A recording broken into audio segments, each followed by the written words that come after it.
এখন করবোটা কি? আমরা তো বলেছি এই লড়াইটা হচ্ছে আমাদের গণতন্ত্রের লড়াই, অর্থাৎ আমরা বাংলাদেশে একটা গণতান্ত্রিক রাষ্ট্র প্রতিষ্ঠা করতে চাই। আগামী দিনে আমাদের জুলাই অভ্যুত্থানের গণ আকাঙ্ক্ষা ধারণ করে নির্বাচিত প্রতিনিধির কাছে ক্ষমতা হস্তান্তরের জন্য যে অবাধ নির্বাচন, সেই পরিবেশ যেন নিরপেক্ষভাবে হয়। আমি যখনই সুযোগ পাই আমি সিলেট আসি। প্রধান কারণ হচ্ছে যাবে আপনাদের এখানে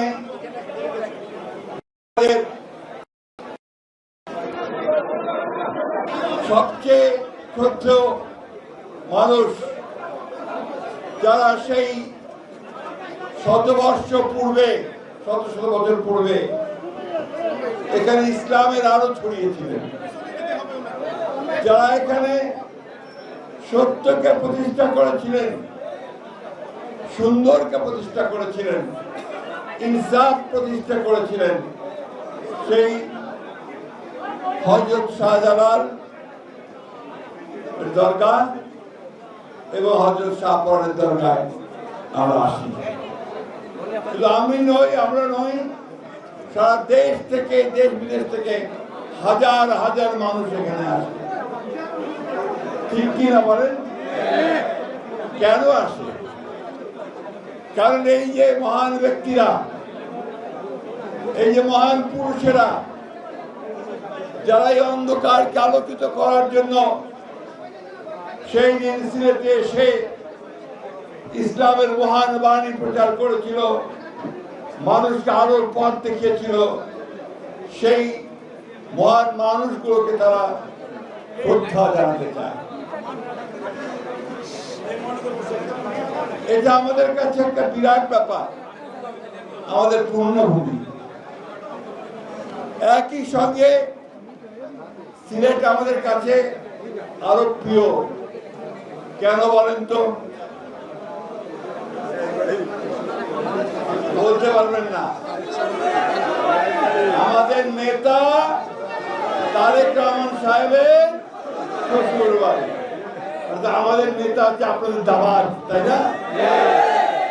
সেই জন্য আমরা এখানে আসলে একটু আনন্দ পাই, মনের মধ্যে শান্তি আসে আমাদের, যে আমরা আমাদের তীর্থস্থানের।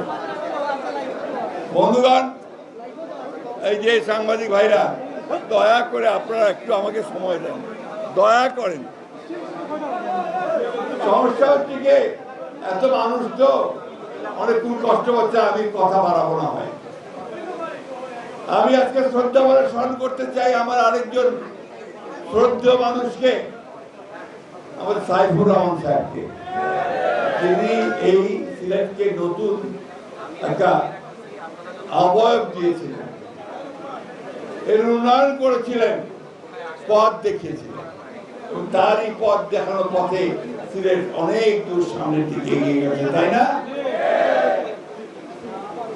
আমি এখানে স্মরণ করি আমার সেই ভাই, যেই ভাই গণতন্ত্রের জন্য, দেশের স্বার্থ রক্ষার জন্য আমাদের মাঝ থেকে হারিয়ে গেছেন। ওই যে লুনা ভাবি বসে আছেন, সেই লুনা ভাবির স্বামী, তার সন্তানদের পিতা ইলিয়াস আলী আমাদের মাঝে নাই, কোথায় তাও জানি না। এই জন্যই এখানে আসলে আমরা অন্তত তাকে মনে করার চেষ্টা করি। সেই মিনার সহ আরো কয়েকজন যারা গুম হয়ে গিয়েছিল, মনে আছে আপনাদের সেই সময়?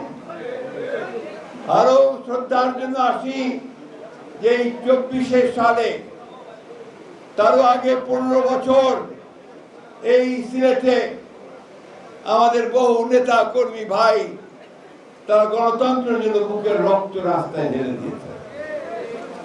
হাজার হাজার মানুষ, তাদের বিরুদ্ধে মিথ্যা মামলা হয়েছে।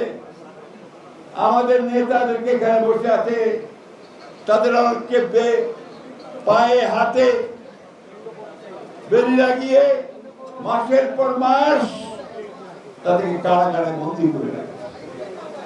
এই সিলেটে 2024 সালে প্রায় 19 জন না 20 জন বোধ হয়, না কতজন মোট 13 জনের বেশি আমার ভাই, আমার ছেলে, তাদেরকে গুলি করে হত্যা করেছে হাসিনা, ঠিক না? আমরা লড়াই করছি, সংগ্রাম করছি আমার অধিকারের জন্য, আমার ভোটের অধিকারের জন্য, গণতন্ত্রকে প্রতিষ্ঠা করবার জন্য। সেই লড়াইয়ে যারা সঙ্গী ছিলেন তাদেরকে শ্রদ্ধা জানাতে আমরা সিলেটে এসেছি। বন্ধুগণ, মালিক ভাইকে ধন্যবাদ জানাতে চাই। মালিক ভাই শুধু আজকের এই সভার সভাপতি না, মালিক ভাই যুক্তরাজ্য বিএনপির সভাপতি। না না না, শুধু তাই না, ভুল। তিনি দীর্ঘ 15-16 বছর ধরে এই বিএনপি ঝান্ডা তুলে আওয়ামী লীগের বিরুদ্ধে গোটা ইউরোপ তিনি চষে বেরিয়েছেন। এটা অস্বীকার করার আমাদের কোনো উপায় নেই, আছে? তাই উনি যখন আমন্ত্রণ জানালেন, আমার চেয়ারম্যান মহোদয় যখন আমাকে বললেন যে হ্যাঁ যেতে পারেন, তখন আমি আপনাদের নেতাদের সঙ্গে কথা বলেছি, আমি সালামের সঙ্গে কথা বলেছি, কায়েম সাহেবের সঙ্গে কথা বলেছি, আমি এখানে গৌসের সঙ্গে কথা বলেছি, মুক্তাদিন সাহেবের সঙ্গে কথা বলেছি যে আমি এই মিটিং এ আসতে চাই, কারণ আমার অন্তর থেকে টান আসছে এই মিটিং এ আসার জন্য। আমি আরেকজনকে দেখে খুব খুশি হলাম, মহিত ভাইকে। আমাদের মহিত ভাইয়ের সঙ্গে সম্পর্ক আমাদের দীর্ঘদিনের, আন্তর্জাতিক সম্পাদক হিসেবে তার সঙ্গে আমি নিজেও বহু ইউরোপের দেশে দেশে ঘুরেছি। বন্ধুগণ, এমনি এমনি হঠাৎ করেই এই হাসিনা পালায় নাই। বহুদিনের সংগ্রাম, বহু মানুষের ত্যাগ শিকার, বহু মানুষের রক্ত, বহু মাতার কান্না, সব মিলিয়ে এই আমরা ফ্যাসিবাদ মুক্ত হয়েছি, তাই না? এখন এই ফ্যাসিবাদ মুক্ত হলাম, ঠিক আছে, এখন করবোটা কি? আমরা তো বলেছি এই লড়াইটা হচ্ছে আমাদের গণতন্ত্রের লড়াই। অর্থাৎ আমরা বাংলাদেশে একটা গণতান্ত্রিক রাষ্ট্র প্রতিষ্ঠা করতে চাই, যেখানে সবার অধিকার পূর্ণ করা হবে, ভোট দিতে পারবে মানুষ, যেখানে কথা বলতে পারবে, বাক স্বাধীনতা থাকবে, যেখানে আমার ছেলেরা যারা এখন কাজ পায় না তারা কাজের সুযোগ পাবে, আমাদের মহিলারা তাদের নিরাপত্তা নিশ্চিত করা হবে, তারা কাজের সুযোগ পাবে, আমাদের ছেলেরা লেখাপড়ার সুযোগ পাবে, আমাদের মা বোনেরা তাদের সন্তানদেরকে চিকিৎসা করার জন্য হাসপাতাল পাবে। এইরকম একটা রাষ্ট্র আমরা চাই, এইরকম একটা দেশ আমরা চাই, তাই না? সেই দেশ তৈরি করার জন্য আমরা নতুন করে সংগ্রাম শুরু করেছি বন্ধুরা। আর আমাদের এই সংগ্রাম, আমাদের যুদ্ধ, তার নেতা হচ্ছেন আমাদের এখন আমাদের তরুণ নেতা তারেক রহমান সাহেব। আমাদের নেত্রী দেশনেত্রী বেগম খালেদা জিয়া, তিনি দীর্ঘকাল আমাদেরকে নেতৃত্ব দিয়েছেন। এখন অসুস্থ অবস্থায় বসে তিনি আমাদেরকে পরামর্শ দেন আপোষহীন গণতন্ত্রকে প্রতিষ্ঠা করার জন্য। আমরা সেই দল, যেই দল এই দেশে স্বাধীনতার ঘোষণা করেছিল তার প্রতিষ্ঠাতা শহীদ প্রেসিডেন্ট জিয়াউর রহমান। আমরা সেই দল, যে দলের প্রতিষ্ঠাতা এখানে বহুদলীয় গণতন্ত্রের প্রবর্তন করেছিল। আওয়ামী লীগ বড় বড় কথা বলে, শেখ মুজিব তো একদলীয় শাসন ব্যবস্থা বাকশাল করেছিল, মানুষের সব অধিকার কেড়ে নিয়েছিল, পত্র পত্রিকা বন্ধ করে দিয়েছিল। এই যে আজকে অসংখ্য মিডিয়া দেখতে পাচ্ছেন, এই মিডিয়া সব বন্ধ করে দিয়েছে। শুধু 4টা থাকবে, তার বেশি থাকবে না। মানুষের মৌলিক অধিকারগুলোকে হরণ করে দিয়েছে, আমার সুযোগ সুবিধা বন্ধ করে দিয়েছে।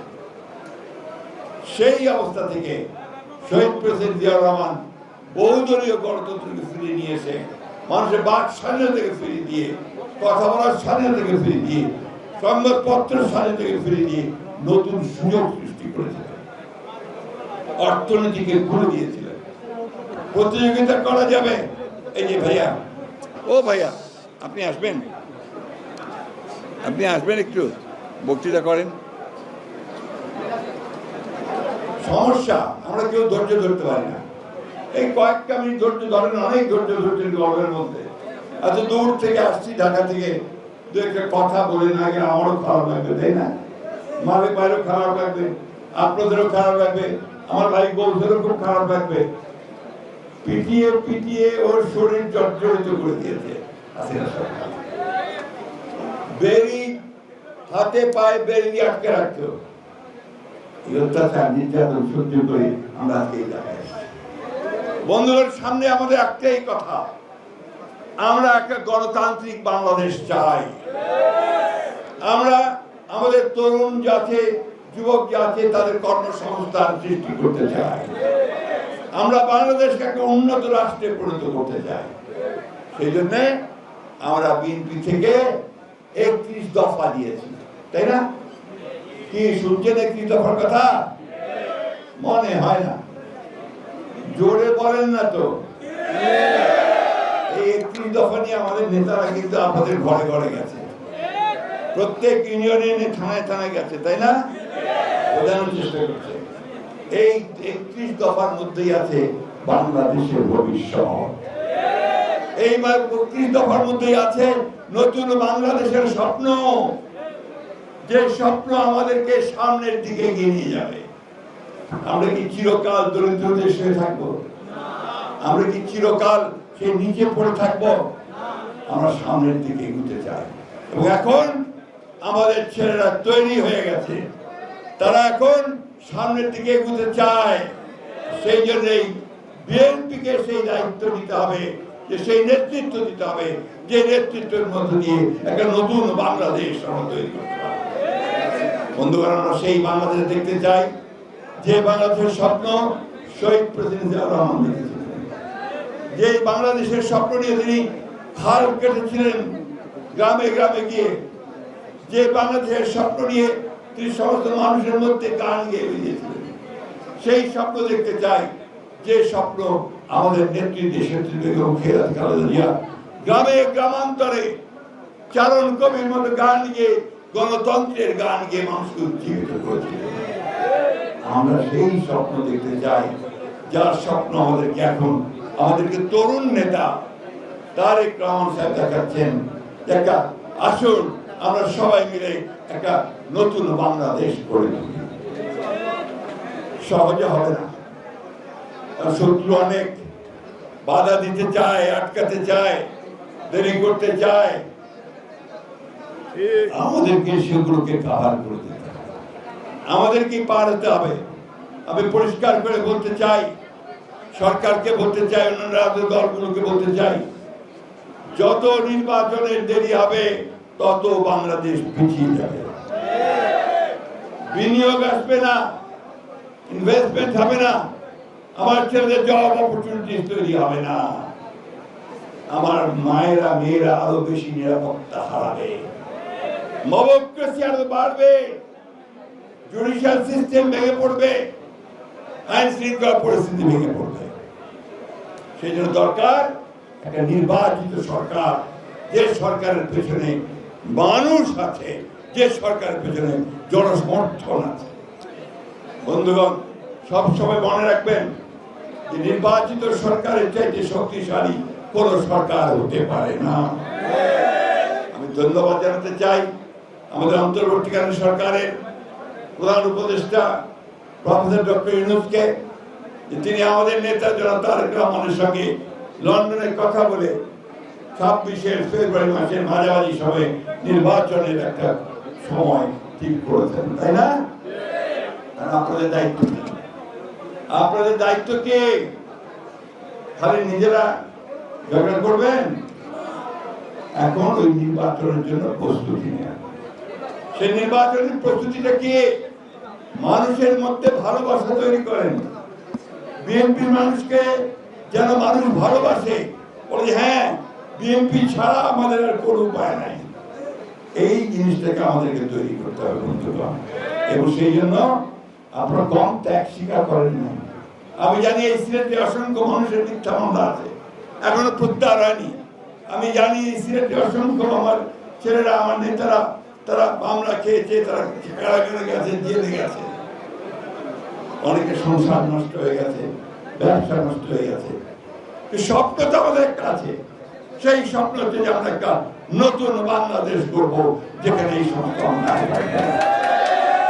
তাই বন্ধুগণ, আমি আজকে আপনাদের কাছে আবেদন জানাতে চাই যে আসুন, আমাদের বিরুদ্ধে যেন খারাপ কথা কেউ বলতে না পারে, আমাদের দিকে আঙ্গুলটাকে কেউ যেন না বলে যে আমরা খারাপ কাজ করছি, কারো জমি দখল করেছি, ব্যবসা দখল করেছি, চাঁদাবাজি করেছি, এই কথা যেন কেউ বলতে না পারে।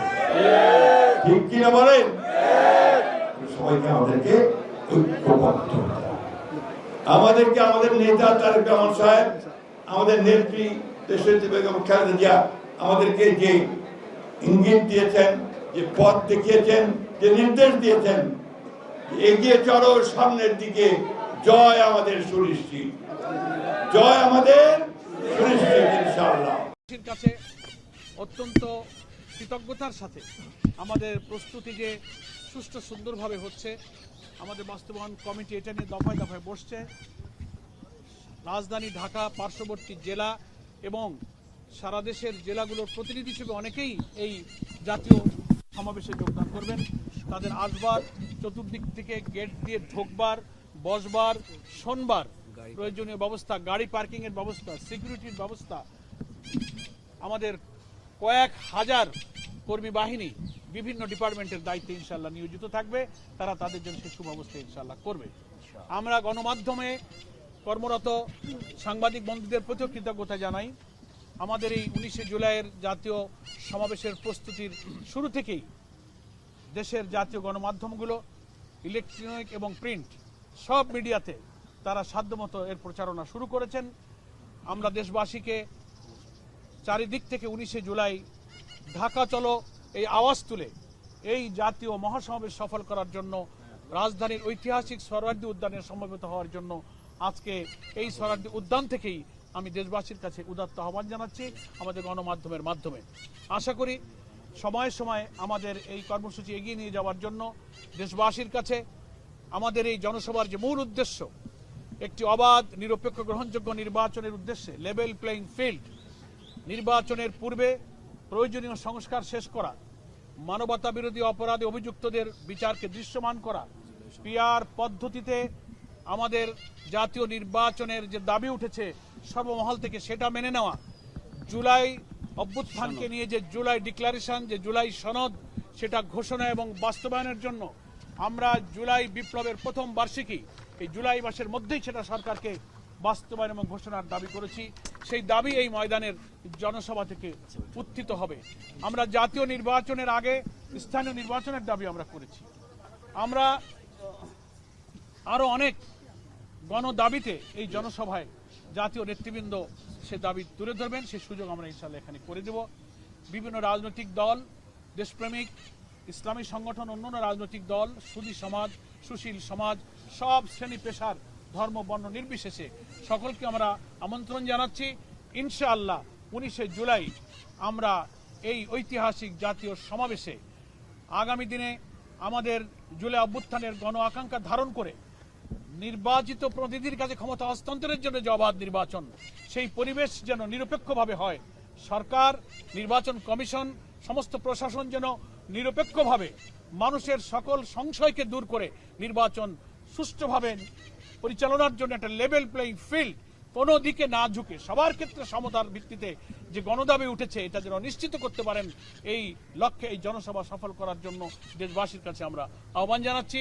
সরকারকেও এই জনসভা সফল করার জন্য তাদেরও প্রশাসনের সমস্ত বিভাগের, সরকারের সমস্ত পর্যায়ের যারা কর্তৃপক্ষ আছেন, পূর্ত মন্ত্রণালয় আছেন, স্বরাষ্ট্র মন্ত্রণালয় আছেন, বিভিন্ন মন্ত্রণালয়ের সাথে রিলেটেড যে সমস্ত কাজ, এই সোহরাওয়ার্দী উদ্যানের জনসভা বাস্তবায়নে আমাদের সহযোগিতা প্রয়োজন। আশা করি সরকার আমাদের এই জনসভা বাস্তবায়নে সেই সহযোগিতার হাত তারা সম্প্রসারিত করবেন। আমরা কৃতজ্ঞ। সরকার আমাদের এই ময়দানের অনুমতি ইতিমধ্যেই দিয়েছেন এবং মিডিয়া, গণমাধ্যমের সহযোগিতা আমরা বেশি করে চাই। আপনারা আমাদের সঙ্গে আছেন, আমরাও আপনাদের সঙ্গে আছি। আশা করি 19শে জুলাইয়ের এই কর্মসূচির বাস্তবায়নের জন্য প্রতি কাজে, প্রতি সময়ে আপনারা আমাদের সঙ্গে থাকবেন। আপনাদের সকলকে ধন্যবাদ। একটা প্রশ্ন আছে। জি। প্রশ্ন করি যে গতকাল বিএনপির একজন শীর্ষ নেতা বলেছেন যে জামাত ইসলামী নির্বাচন নিয়ে ডাবল স্ট্যান্ডবাজি করছে। তাদের ব্যাখ্যাটা হচ্ছে যে তারা একদিকে নির্বাচন পেছানোর কথা বলছে, সংস্কারের কথা বলছে, অন্যদিকে বিভিন্ন আসনে তারা প্রার্থী ঘোষণা করছে। আসলে একটু বলবেন? আপনারা হয়তো লক্ষ্য করেছেন এর জবাব আমাদের কেন্দ্রীয় নায়েব আমির ডক্টর আব্দুল্লাহ মোহাম্মদ তাহের কালকে কিন্তু একটা সেমিনার শেষে অলরেডি দিয়েছেন। এটা যেহেতু পলিটিক্যাল কোনো ডিসকাশন নয়, আমরা একটা প্রস্তুতি মিটিংয়ে এসেছি।